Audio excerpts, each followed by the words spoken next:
Are you feeling burned out? Do you sense that you're so worn down by the grind of life that you're not sure you have much more to give? If you're not feeling that way right now, chances are good that you've probably experienced those kind of emotions in the past. Burnout is real, and it's common, especially for those who often find themselves in roles of caring for other people. So, how can we respond to burnout? And how can we care for ourselves and allow ourselves to be cared for while we're caring for others at the same time? This episode, we are thrilled to welcome Reverend Dr. Casey Sigmon, who believes that part of the solution is play. In fact, she is the director of the new Paws Play Center, which is dedicated to the transformative and healing power of play. All on this episode of Board Game Faith, the bi-weekly show exploring the intersection of religion, spirituality, and board games.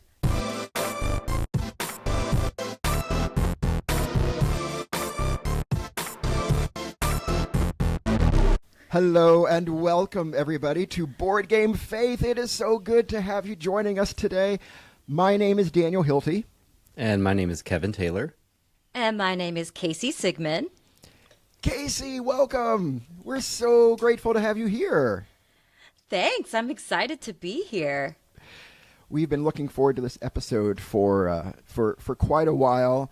I'm excited to welcome another Missourian. We're two Central Time Zone people today to Kevin's one Eastern Time Zone. Yeah. A big part of this show is just to pull me into being a sort of orbiting around Missouri. That's what I'm trying to say. Pulling into the orbit of Missouri. Pulling into the orbit of Missouri. Yes. That's something. That is something. Yeah. Are you going to Geekway, Casey, which is a board game convention in Missouri? St. Louis. It's in St. Louis. I won't be able to make it, but I will sometime. Yeah, we're going. Daniel and I are going. It's pretty awesome. Of course you are. It would just be wrong if you didn't go. Right. I'm in the orbit. They would cancel if you weren't there. Come to the Missouri orbit. Well, orbit. Today, it's like a really bad bubble gum. Have you tried Misorbit? No, I don't think so. I don't. For that clean, fresh sort of meh feeling. Ms. feeling. This feeling. I am so excited about this episode because it is special for three very awesome reasons. Number one, of course, as we've already named, we are welcoming Reverend Dr. Casey Sigmon to our episode. And so, Casey, that just makes it special enough. Even if we had nothing else going on this episode, just having you here is amazing. So thank you. Thank you, thank you, thank you. But as if that's not enough, number two, this is our 50th episode. Amazing. Isn't that amazing? Great. It's our 50th episode. We're so thankful for dear listeners who have, some of them have been listening from the very beginning, and some of them are newer, but so many of you have just kind of hung in there through 50 episodes of zaniness and randomness. Yeah, roughly 2 years, right? We're coming up on 2 years. That's the other thing. The third thing is the third awesome I didn't know moment that. We here. didn't talk no, about that's this. okay. When this episode is released, or as they say, as when it drops, it's going to be our 2-year anniversary. It's going to drop on the 2-year anniversary of Board Game Faith. So, what a better way to mark those milestones than to welcome you, Casey. Oh, why, thank you so much. Thanks for being part of this really special episode. We're grateful for it. So, Kevin, how's everything out in North Carolina? We've already acknowledged the time difference. Anything else going on in your world? Weather's really nice. Daffodils are out, and spring is sprung. Spring is sprung. I mean, not technically, but it feels like it. It's springing. It's getting close. Springing, Yeah. There's the springiness is winding up. Yeah. Yeah. Cool. And Easter is really early this year. It's so weird. Yeah. It's in March again. So Yeah, it feels yeah. rushed if you're in the church world. Yeah. It was like Christmas, New Year's, and now it's Lent and will be Easter soon. It will. Yeah, it is upon us. You have a lot of things to get ready for. Not Holy too Week, much. Easter We've in had the these Lenten world. lunches the community churches have done, and so that's been nice. And we have a Maundy Thursday service, but Okay.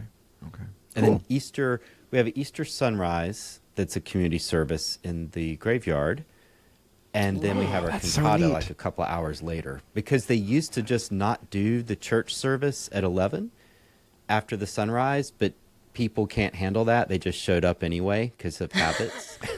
So they just decided to have No. just easier just to have church than not have church, because people just wander in and are like, oh, where is everyone? Oh, in the graveyard. They're in the graveyard. That's right. You know, out there As you do. among the tombstones. That's what a wonderful way. I mean, the Moravians do that, right? And is there a big Moravian influence out in? I your wonder part of if North it's Carolina? from that. Yeah. I don't know. Yeah. I don't know where those traditions come from. Yeah. Okay. Yeah. Cool. That's really yeah, cool. it predates me. And Casey, you're out in Kansas City. I am. The western edge of Missouri. Out west. We want to find out more about you in just a moment, but just in general, how are things in Kansas City this morning? How's your world? They're lovely. The daffodils are also daffodiling here, which makes me nervous because I want to tell them this is Kansas City and there will be another freeze. It's inevitable, but Right. it's a gorgeous day here in Kansas City, Missouri. Good. Glad to hear it. Well, yes. So Casey, you and I and you and Kevin, we've all had conversations before this episode, and it's been so great to get to know you in those ways. But for our listeners, if you would, tell us a little bit about yourself, please. Kevin and I know you're the director of the Paws Play Center, as we already mentioned. You teach at St. Paul Theological Seminary there in Kansas City. You're an ordained pastor in the Disciples of Christ Church, the Christian church. But so tell us a little bit more. Where are you from? What's your story like? How did you come to these places? Well, I am from Kansas City, Missouri. I was born less than 10 miles from where I sit. I am a homegrown Kansas Cityan, which is why they named me Casey. Just kidding. Is that a legal requirement if you're born I've in the city never heard limits? that before. Yes, we are all named Casey. Casey Musgraves is from here. Casey Jones. How funny. I don't know who else. No. Casey So I'm Kasem? from here. Yeah, Casey okay, Kasem. okay. Casey Kasem. This is my home, and I grew up with a mom who worked at Hallmark, because if you are in Kansas City, chances are you might have a Hallmark connection. So a Yes. home full of art, and my house is still full of her art.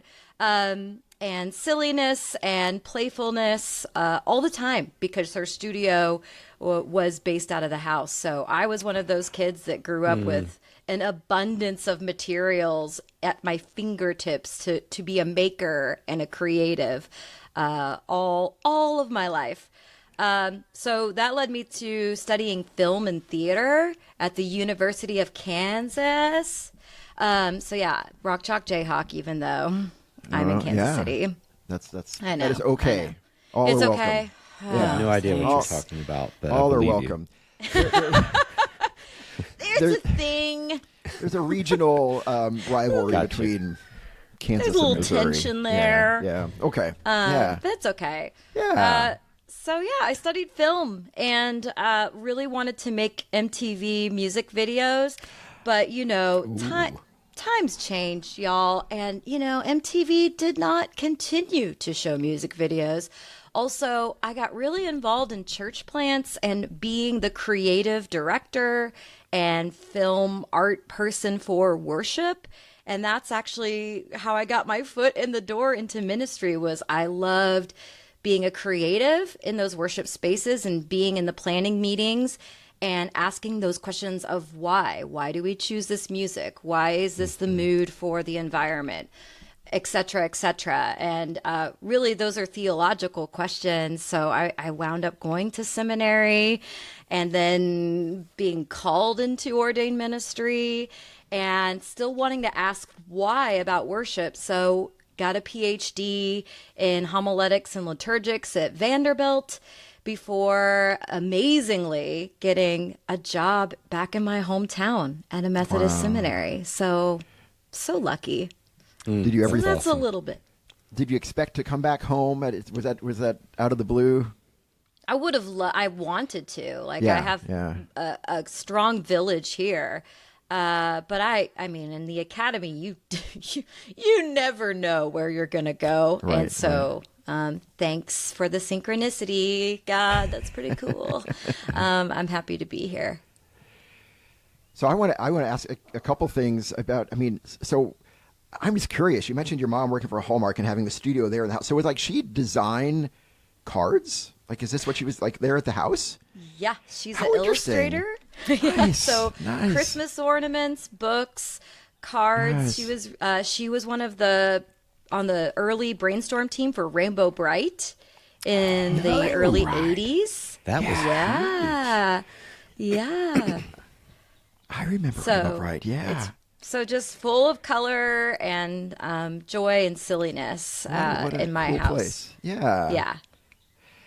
And Yeah, you go ahead, Kevin. Oh, I was just going to side note that organized religion is such a can be such a force for good in how it contributes to the arts, because that's how so many people, I don't know, they get to sing in choirs and, as you're saying, lead worship and learn public speaking, and yeah, it's such a force for creativity, and we don't always tell that story. That there's all these expressive moments that happen that empower people. So just a little side note. That's such a It's great point. true. Yeah. Yeah. I remember. I'm not recalling it I mean, the now, only but times I've ever sung have been in church, yeah. in terms of like a choir type thing. Yeah. And I've gotten to play handbells and that kind of stuff. Yeah. And you get together for the cantata and all of that. Did it for the cantata. That's a great point. Yeah. And as kids, putting on a little play, that kind of thing. Yeah. It's your first taste of creative expression. That's such a great point. Yeah. I'm Outside glad of you school. I mean, mentioned the school some, yeah, but I shouldn't minimize that. But yeah, churches, it's neat. Yeah. Yeah. Cool. Well, speaking of, bringing the creative arts into worship, I mean, so you mentioned, Casey, you studied film and theater in Kansas, wanting to be a MTV video director. Yeah. Sidebar: were there any especially influential music videos growing up? Did Oh, anything that you remember as a really great video? Thank you for asking. So my okay, sidetrack. Here we go. One of my favorite directors is Spike Jonze. So he Yes. did the Christopher Walken Fat Boy Slim video, Yes. where Christopher Walken's dancing Yes. through. He also Yes. did Bjork's "It's Oh So Quiet," which is just that video makes me cry. It's just so joyful and don't know that beautiful one. and playful.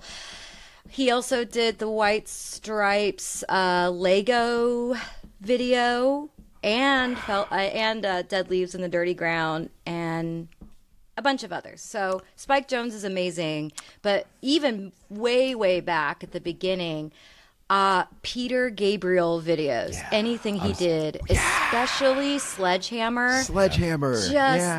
So one of my film, I had to make a stop motion film for one of my assignments, like old school. And I did one with fruit animation, very much like riffing off of Sledgehammer. And this may be inappropriate, but this is a window into my sense of humor. Also, I should Great. say I did not grow up in a religious Christian home. My high school rebellion was becoming a Christian. So Take that. just kidding. My parents were weirded out, but they're okay with it now. It's been a long time. Cool. But I created a stage, and I had a full apple with a top hat and like tiny fruits and vegetables in the audience with tiny money, and the apple was stripping, and I was taking a bite out of the apple, stop motion. Take another bite, funny. stop motion, until it went down to its core. And have you ever watched Parks and Recreation? That's great. Yes. In the episode where Adam Driver is making, he's having a crisis, and he makes a stop motion film to REM Stand in the Place Where You Live. And he works all night, and he's like, let me show you. And it just goes, stand in the place where you. And that's like, for all of the footage that he took all night long, he got 11 seconds. And that's art. That's the animation great. process. That's great. Anyway. So funny. I love that. I haven't thought about the Sledgehammer video in a long time. That's Look it up on YouTube. Yeah. Still holds up. That's awesome. Yeah, they had the chickens dancing, which I Yes. think I saw somewhere. The smell was awful because of what you're saying. It took so long, and the chicken was actually Hours. Can you rotting. imagine? I was like, I hope they're wearing gloves. No one got salmonella in that slimy. experience. Yeah, oh. They became vegetarians after that, I bet. Yeah, sure. That was the experience. So have you, as you moved into the church world, what overlap did you discover between your work in creating videos and film and worship? How do those two worlds come together for you? Yeah. Oh my goodness. Well, I mean, it's really funny. Marcia McPhee wrote a really great book called Think Like a Filmmaker. Before I saw it, that's really what it's all about. As I see the liturgy is a drama, and you're entering in from one world and slowly being immersed into the movement of another. The magic and circle. so Magic in circle. preaching too, like thinking about, what'd you say? The magic circle. It's something we've talked about in the past. magic circle. You're I thought creating you a were, magic like, circle. Chanting some spell on me, and I was like, oh wow, this is going in a weird place, but that's cool. I like magic. Surprise, we're a cult. The magic circle. So yeah, but that's worship is very dramatic. I'm very influenced by the new homiletic, Fred Craddock, Eugene Lowry, Buttrick, and the idea that preaching also can create this suspense and this drama, and that causes people to lean into the story. So, film theory, all of that really impacts the way that I think about worship design and designing a sermon as well. Say more about that, the new preaching, because I've read some Craddock, and I had a class in seminary, but I didn't understand all the theories or how that was different. Yeah, so I guess the critique at the time, so think of it was the late 1960s, early 1970s when the new homiletic started formulating as a homiletic theory. And really the critique was that it felt like preaching had been taught in schools, like it was just this rhetorical exercise, and all the preacher needed to do to get their points across was to clearly communicate their argument, and it kind of created this sort of abstract talking about the scripture, talking about God, but not creating an experience that lives in the situation of a world that's on fire. It just felt like, yeah, you're telling me about scripture, but you're not connecting this to the human condition in a time of revolution and assassinations and failed peace movements, right, in Vietnam. And so the new homiletic said, basically, we should take the situation of the listeners just as seriously as we take the situation of the historical scriptural context. And that is how preaching transforms people. And we're storytellers. We're a storied people. So we should be listening to the stories of now just as much as we should be reading the stories from Scripture. I like it. I would guess in my own experience and work, I probably even give more power to people's stories than the Bible, at least in the sermon. Yeah. Because it's not Bible study, and it's not devotional, and it's not learning. It's really, where does this meet me? And I I guess, on that spectrum, because some churches, the newer churches, probably are even more leaning into the world of the person. I hadn't thought about it as being almost a ratio. Yeah. Mm-hmm. Interesting. Because I tried for years, and Daniel as well, with I was taught to do lectionary preaching and exegetical preaching, and it just never worked, mostly because I wasn't interested in that passage that week. And if I'm not interested, what am I supposed to do? And so then you just end up quoting commentaries and everyone goes to sleep. And the whole sermon is, and so said, and so said. As Yeah. as this person has observed. Yeah. That's Yeah, true. no more N.T. Wright quotes. He's great, but just don't quit quoting it. He isn't the Bible. Right.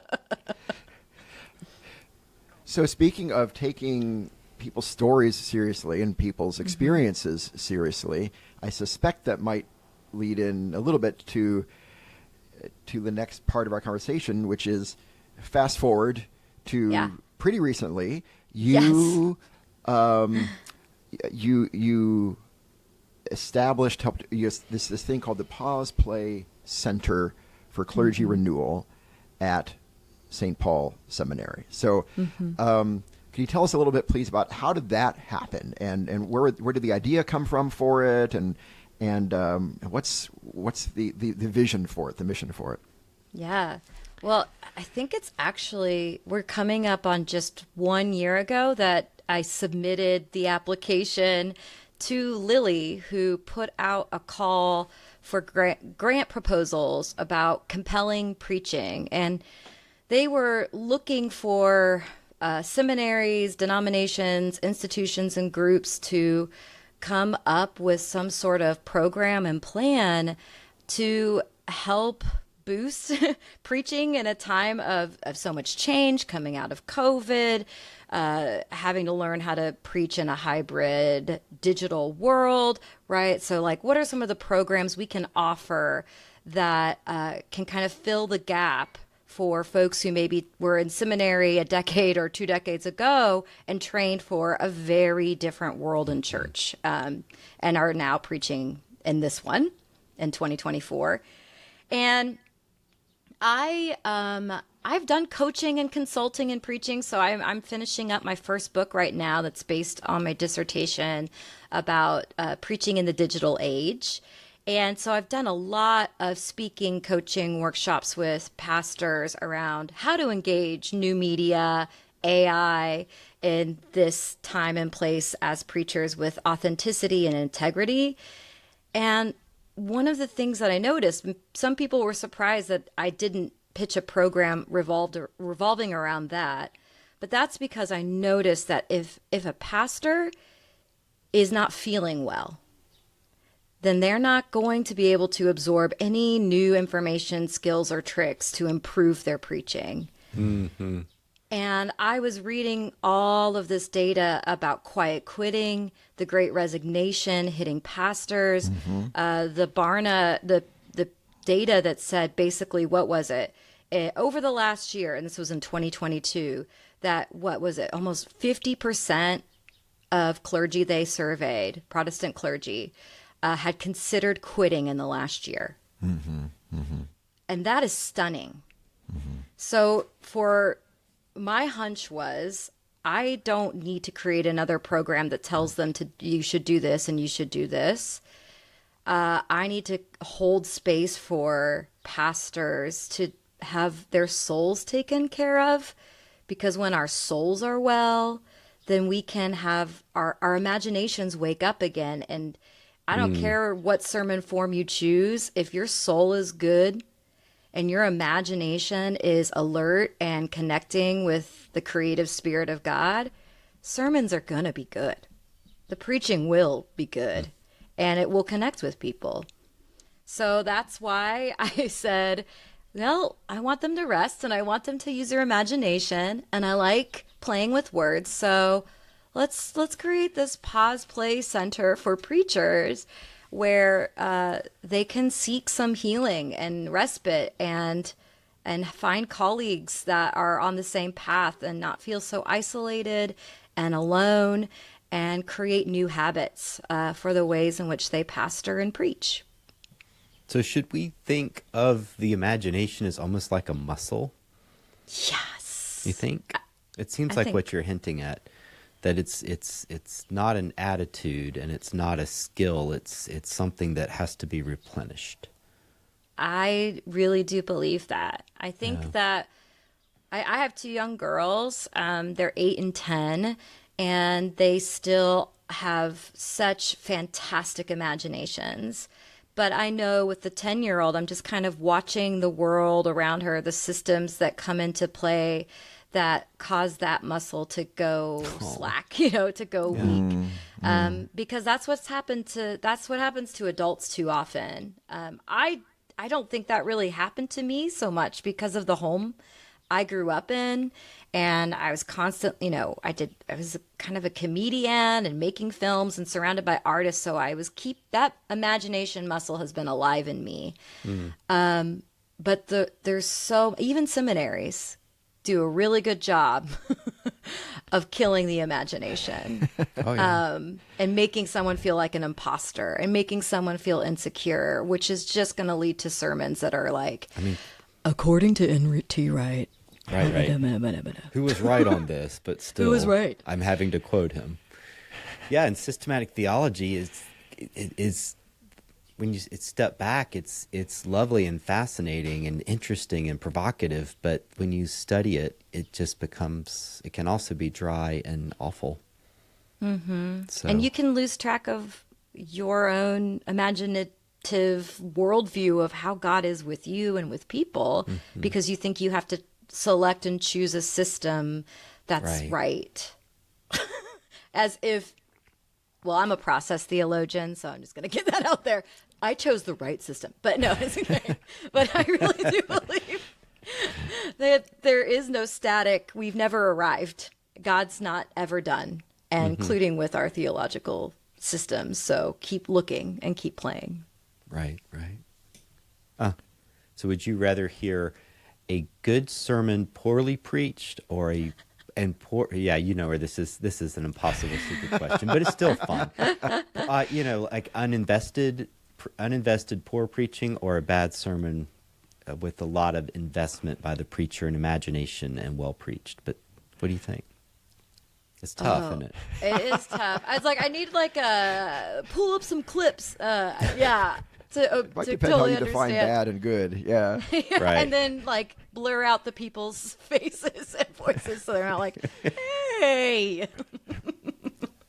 Yeah. But I guess when hearing you speak earlier, it makes me think there's so much for something well preached that even if it's thin, if it still touches you or is evocative, or even if the preacher is engaged, it's gonna, in some ways, maybe it makes for a better sermon than a really great sermon delivered, someone just reads it and the mic's popping and, you can't understand them and you can't pay attention. I don't know. Yeah. It depends on what you approach church looking for. It's so true. One of the ways that I think of answering your question is just thinking about AI. I've had students play around with ChatGPT and creating a sermon, and in 10 seconds it can create a 3-minute sermon, and I'd have them read it, and it's not offensive, but there's no soul in it. You know what I mean? It's full of tropes and it's very vague. And I've heard plenty of humans write those sermons also. And that's the thing is That's funny. you can't look at ChatGPT and be like, you know what? They're kind of, it's looking at what you put out there. And if you were just putting out generic kind of, sermons. One of the most helpful pieces of advice I've heard on preaching a long time ago, and I think it came out of the same school that you were discussing kind of about homiletics and homiletical thought. And for our listeners who don't know, the homiletics is just kind of the seminary. It means preaching. It's kind of the adjective. It just form means of, preaching. Yeah, just preaching. Yeah. This speaker, who's a very good preacher and is talking about how to preach or ideas for preaching, said it was a he said he felt like one of the most important things in preaching is you can get to a certain point where it feels like you're just on the edge of like jumping off a cliff, like you're going to take this leap of faith. And he said, and for the sermon to really be good, you got to jump off the cliff. You got to take that leap of faith. And I don't see AI doing that, right? It's like you said, AI is in nice, comfortable bounds, and it's never going to say anything that feels like I'm jumping off the cliff. Or if it does, it's going to be so random that it doesn't make sense, you know. Hallucinating. But, wow. Yeah. So sermon is a risk. I never thought of that. A risk Yeah, kind of. Yeah. Huh. What's Go ahead. Oh, sorry. I mean, it is. It's you are. I believe a good sermon. It's a risk to imagine a world that's not yet, but can be becoming, right? And so we shouldn't end where we began, but through that sermonic journey, there should be this sense collectively that it's like, no, this is possible. Like, I see it in a new way. I am changed. Like, I'm going to leave this service and I'm going to participate in scripting and acting the world that could be. So thanks, homiletics, for that. You know what I mean? So take a risk. Yeah.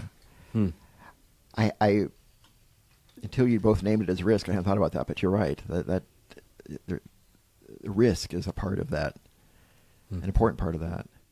And a great board game. Just kidding. Way to tie back into the brand there. That's good. I like it.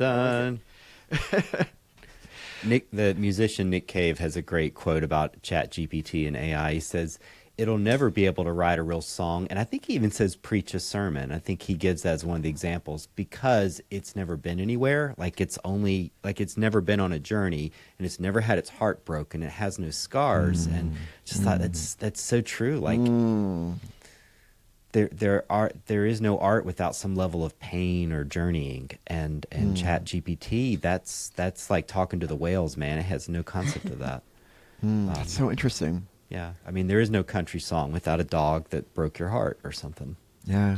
Or a truck. The truck broke your heart? My truck broke my heart, and then my dog did. And my dog did it. Nothing breaks your heart like an unfaithful truck. Truck,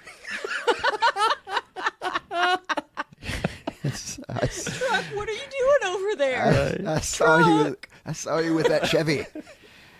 Dakota broke my heart. A girl? No, the truck named Dakota broke my heart. So what would you say is the connection between imagination and play? So in like coming up with the name of the center and think of the role of play in this, you know, and how are those concepts connected? Maybe what is imagination, what is play, and how are they connected?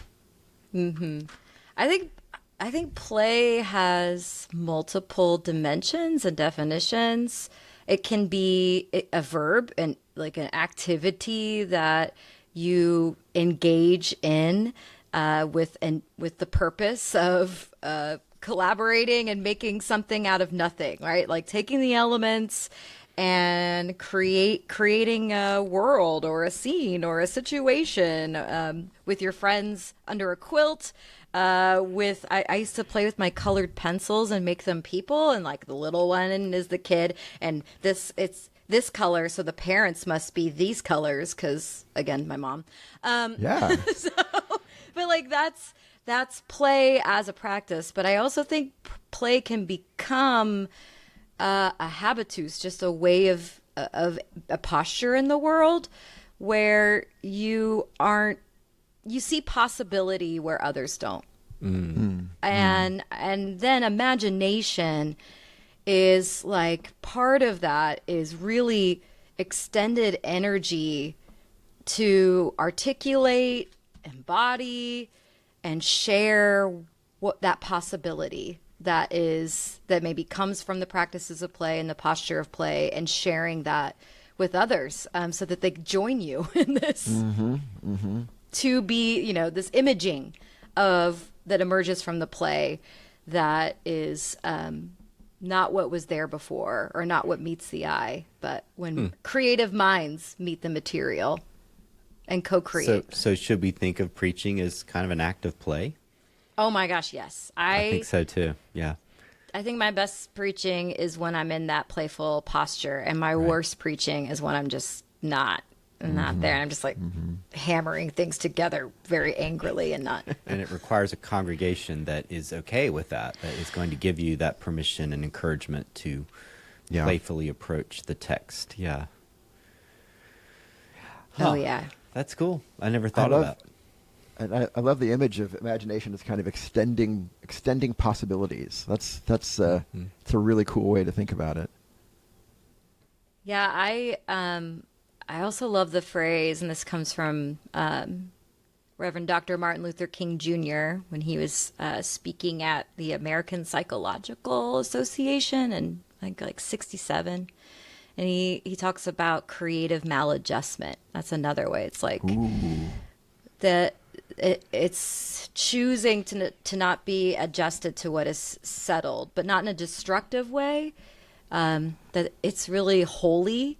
I think Jesus was really creatively maladjusted to what was, and that's the way that Jesus could show us what could be.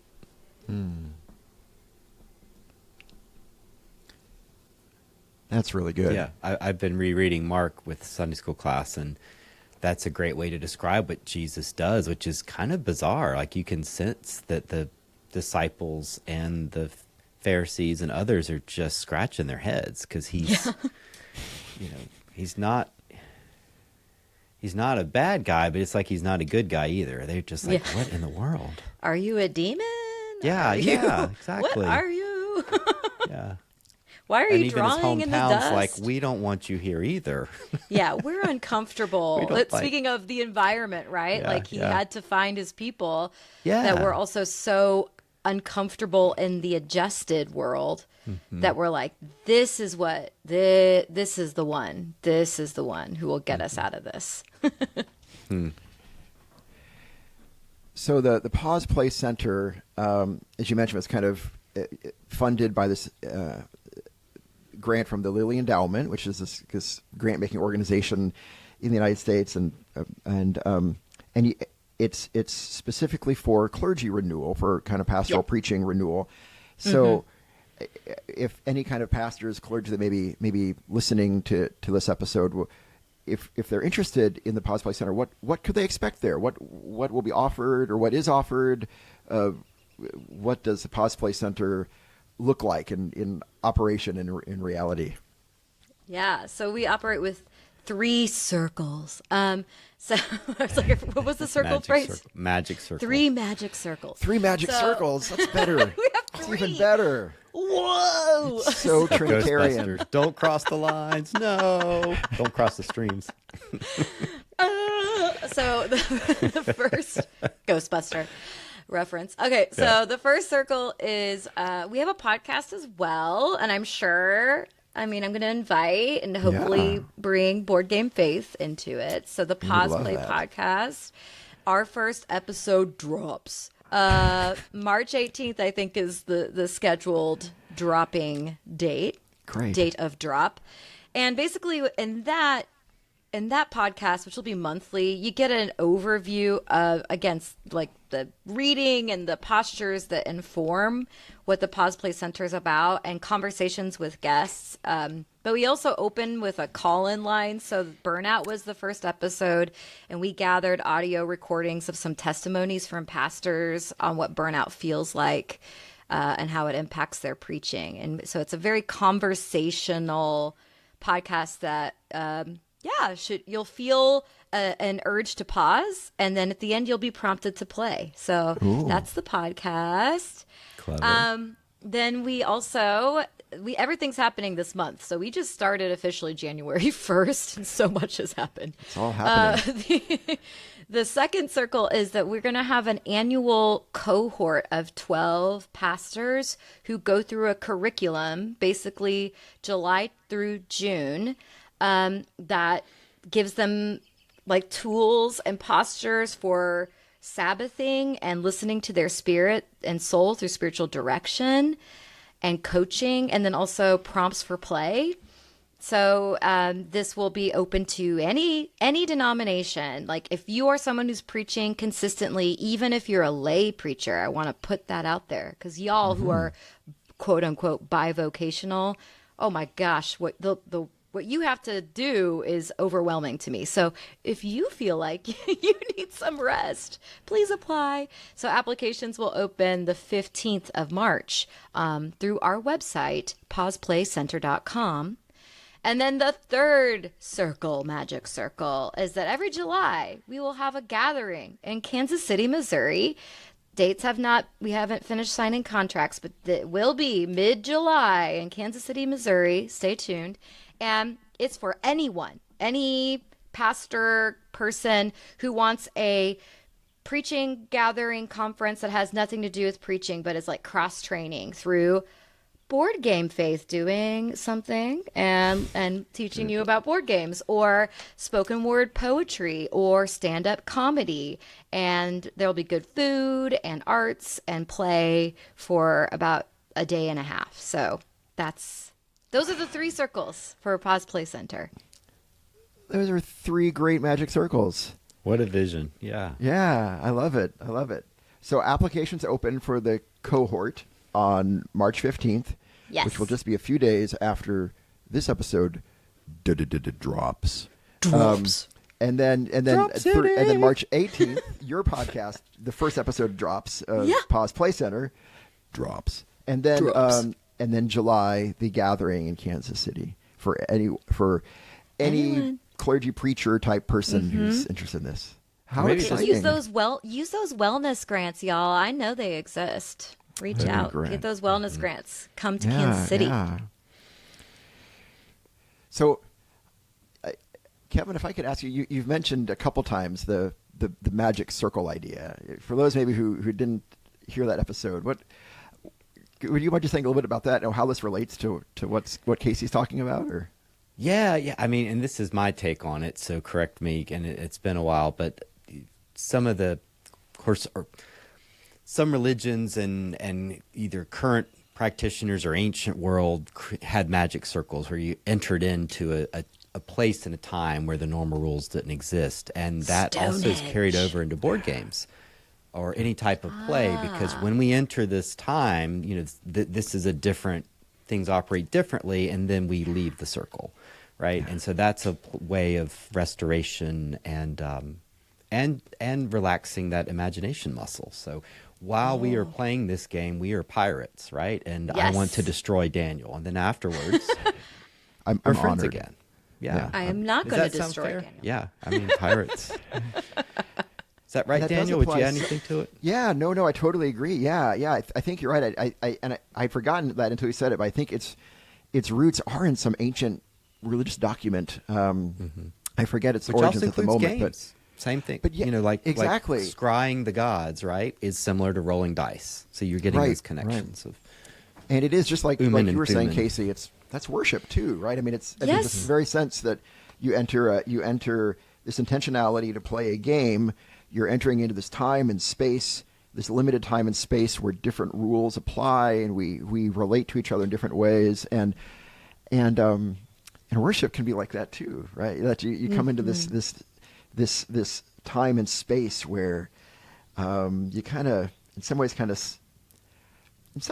step out of the rules of the rest of the world, and you're here in this very kind of special place where I don't know, yeah. But it ends too. I love the ends, idea that the mass is ended, get out type thing. Yeah. Like We're go not out into staying the world. in the circle. Yeah. Yeah, you can't stay in the circle. You must leave, but you can come back later Next week. Yeah. Next week. Yeah, yeah. But it prepares you for the real world, because it's not the real world, but it's sort of the secret to the real world or something like that. Yeah. I like it. So, why do you think we are so, I don't know what the word is, unaware of our need for play? Or why do you, maybe a little bit stronger, maybe, Kevin and I have talked a lot about this on this podcast, that a kind of a resistance to play, right? Kind of it's I'm interested to hear just, I mean, have you encountered that at all, Casey, in talking about this idea of the Paws Play Center, and whether you have or haven't, this kind of resistance? Why do you think that is? Why do people find it hard to play? Oh, it's such a deep question, and something I'm exploring that. Like that's Sure. something I want to journey in our podcasts and conversations. But I think again, it does go back to a society that says if it's not productive, if there isn't like input for this output in this amount of time to make money and to make this and to make that, then it's a waste of time. We're such the Protestant work ethic. And it's so funny. I went to a conference last spring in the UK with a bunch of Methodists. I'm not Methodist. I work with Methodists. I teach Methodists. And hearing some of John Wesley's, like, he was very anti-play. Like, he thought that that's where all sorts of trouble occurred, is by play, and it was crass and it wasn't, of God. And it's like, woo, we have some work to do in our traditions to examine why there's a fear of play when the creation story involves God's energy playing with chaos in our beginning. Like, how can you not see that as play? How can you not see God as reaching into the hummus and forming humanity as an act of play and playfulness? Or Jesus and all of his doodling and wordplay and actions is not extremely playful and seriously important. Play transforms us and makes us say, I don't have to go along with that. One of my favorite playful humans died recently, Iris Apfel. She died at 102. I saw that, yes. Her whole philosophy was like, if you don't dress like everybody else, you don't have to think like everybody else. And she just played and broke all of the rules and conventions and created a new energy because of it. So I think lots of people and systems are afraid of change, and play is going to change you. Play almost sounds kind of revolutionary to hear you describe it, or kind of an active countercultural. I don't know what the word is. I'm thinking insurgency, but that's not the right word. But just this very kind of countercultural act, right? Of saying there's a different way to be, to relate, to think. Mm-hmm. I like that. I'm surprised. When people do it together, that's really powerful. Like that. Yeah. It's like, you could be like, I'm going to break all the rules by myself just because, but it's when it's communally done, that creates like such a ripple effect, I think, in the world. Mm-hmm. Yeah, with board games, there are solo board games and solo versions, and there's a community there, but it's smaller, and it tends to be kind of I think for many people, it's the second best choice. The best choice, most people play games to connect with others. So that's the reason they play. And a shared experience. And that's true for me, too. Like, if I do some solo games, and it's fun, but they can make me kind of cranky in a way that a real game doesn't. So I'm in my head too much, Yeah. So, we talk about a lot about play on this podcast, and part of that, goes to this. The main reason for that, one of the reasons for that, is this kind of idea that we encountered early on in the podcast that play and games are kind of two sides of the same coin. That that in many languages, it's just kind of the noun and verb form of the same idea, right? That you play a game. If you're playing, you're doing a game. If you're doing a game, you're playing. And in a broad sense, we don't mean necessarily opening up the board game box and putting pieces out on a board, but but approaching life in a playful way is also kind of seeing life through the lens of kind of games in a way as well. So, do you have any favorite games? I don't want to put you on the spot. I do.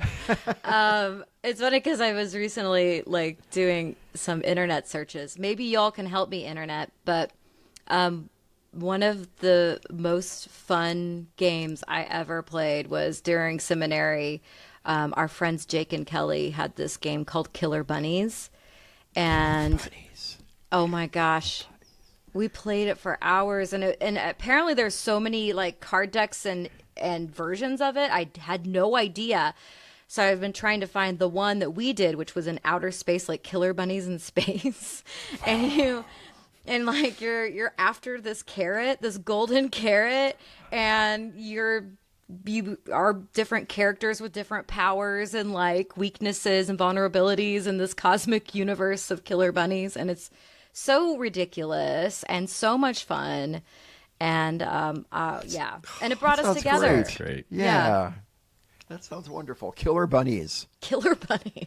Yeah, I don't know that one. And it's a hilarious name of a game. I'll have to check that out. Thank you. Yeah. Thank you. It's hard to find because apparently a 25th anniversary edition's being reprinted in the next year. So it's yeah, been around stay tuned. a little bit.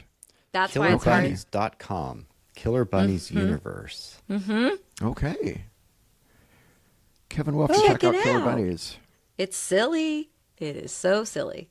And it's one of those games where, like, if you've played it a lot and you know all the rules and you have the strategy, like, you could win, but also novices can win because it is so much about fate, risk, what cards you get. And so it can be fun for everyone. It's not like, some of those games where who's going to win because they've played it a million times and they know all the rules front and back. So you're like, come play this game with me. And you're like, what? Yeah, you're going to win. So No. like games that are more like of an equalizer, Right. like that. I know what you mean. Right. Yeah, luck has a important role in some games to equalize. I like those. Neat. Wow. Anything else? I love those games. I also, I love Cards Against Humanity. I have to say, I'm a wordplay person, and I also have a bit of a wicked sense of humor. So I do really well at that game, and I just great. love laughing and just seeing what people come up with. I can see that fit well friendlier with your family- comedy background. Yeah. Exactly. We yeah. have the family-friendly version that I play with my girls, and it's just as funny. They love poop humor, and there's plenty of that in the family-friendly version of Cards Against Humanity. So That's great. That's great. Apples to Apples? Yeah. It's the same rule set, isn't it, as Apples to Apples too, right? yes, It's and kind that's of even that's where we started, was Apples to Okay, Apples when they were little. okay. Now Neat. we've moved up a notch. I don't think I'll ever play the adult game with my children. I don't want to know. I don't want to know. You guys play on your own. We have board game night at our church, and someone brought. Oh, I don't remember the name now, but it was the supernatural show version of that. Like something, Cards Against whatever the last name is of the brothers in the supernatural show. Now I'm seeming even less cool than normal because I Winchesters. The Winchesters. Cards Against the Winchesters. Cards Against That's it. Winchesters. Kevin, That's so funny. you're so hip, man. Up till the COVID and there was a bit of a break, I watched that show way too much. It's kind of weird. It's a show that's really not good until it's really good, and then it's funny, and then it's bad, and then it's good. So that's a good show. That's pretty cool. I love that. A show that's not really good until it's good. It's just very swingy. So you're like, Yeah, where yeah. did this episode come from? And then you're like, oh no, it's one of the other ones. And it switches The back. show that's like that for us. My daughter Maggie and I spent several years. Well, not several years, but a couple years, especially during COVID, trying to go through all of the Naruto episodes. The original Naruto series, and then Naruto Shippuden is when Naruto is a teenager. It's an anime about a world where everybody's a ninja, And Whoa. so it's really it's kind of like the ninja version of Harry Potter. These kids go to this ninja school and they learn to be ninjas, but it's like that. There are hundreds of episodes, and most of the episodes it's like. I just got to. You can tell that it's filler. You can tell they're just trying to do the episode. But every now and then, you get to an episode that's just like, oh, this is the meaning of life in a 20-minute cartoon about ninjas. This is amazing. So it sounds like Winchester's kind of like that too. It does. Yeah. Isn't that how people think about our sermons too? That's true. You gotta It's back and forth with a sermon. you Just gotta waiting go for that through one. Absolutely. 4 months of No, it's so true. to a little bit one that's yeah. Most sermons are forgettable until they're not, and then you're like, oh, yeah. That one. Oh, okay. yeah. Casey, we didn't prep you on this at all, but does this conversation bring to mind any shows for you? Do you have any shows like that like it's not good until it's good, or something you've kind of slogged through? I'm trying to think of. Yeah. I mean, well, I love Gilmore Girls, but I'm well aware. I am well aware that there are episodes that are just like like I just like this stuff. Oh yeah, like Rory and her dating life, where you're just like Dean is the worst, or Dean goes from like he's cool, and then all of a sudden Dean is like an idiot, and you're like, come on, writers. But when it's good, that writing, that banter is it's chef's kiss. It's so good. Yeah. But there's some slogs, and they are not 20-minute episodes. So Right. That tracks with what I've heard. I've talked to others who've said that Gilmore Girls can be really good. I've never watched it, but that there's some episodes that are really cool. Thank you. Cool. Well, Awesome. I think we're approaching the time. Anything else that we've left out for anyone? Kevin or Casey, anything pressing we're wanting to get in? So what is your greatest fear? I'm just kidding. Going real deep at the end there. We never got around to that. Right. My greatest fear is cue the theme music. Yeah, that's Killer bunnies. Killer Bunnies. Killer bunnies. I will never look at bunnies the same. Anyway, that's another episode. Yes. Good. Well, so Casey, how can people find you who want to find out more about you? How can they connect with you? Well, please connect on the Instagrams, the Threads, the Facebook, with the Paws Play Center, all one word, lowercase. And you can also connect with me at CTSIG, SIG. I'm out in that social media world too, living, talking, making connections, Taking playing. down names. Yeah. Great. Thank you. And there's a website too, right? Paws Play Center. .com. .com. PawsPlayCenter.com. PawsPlayCenter.com. Very cool. And we'll put links to that in our show notes. Yeah. Woo! And that's where you'll find a link to the podcast, to the call-in line, and registration for both the conference and applications for the cohort. Wonderful. It's all there. We look forward to seeing all of that happening in the next few days when people are listening to this episode. Yeah. It's going to be great. Yeah, no, we're so excited for the great work for the Gospel of Play that you're doing there, and thank you so much for taking time to join us. It's been wonderful, and we hope to keep talking and hearing more about what's happening at the Paws Play Center. So. Yes, absolutely. Thank you so much, Kevin and Daniel. This was really, really fun. And now I need a board game night. So thank you. Talk to us. We got all right. We got some ideas. And Kevin, how can people connect with us? BoardGameFaith.com, and Instagram's pretty popular, BoardGameFaith. And of course, we are on YouTube and your podcast player of choice. Yep. Got a newsletter. Check it out. Got a newsletter? Yep. All right. Well, let's go play. And Yes. Woo! all right. Recharge Well, thanks so much for our listening, everybody. Play batteries. Bye-bye. Take care. Bye-bye. Bye.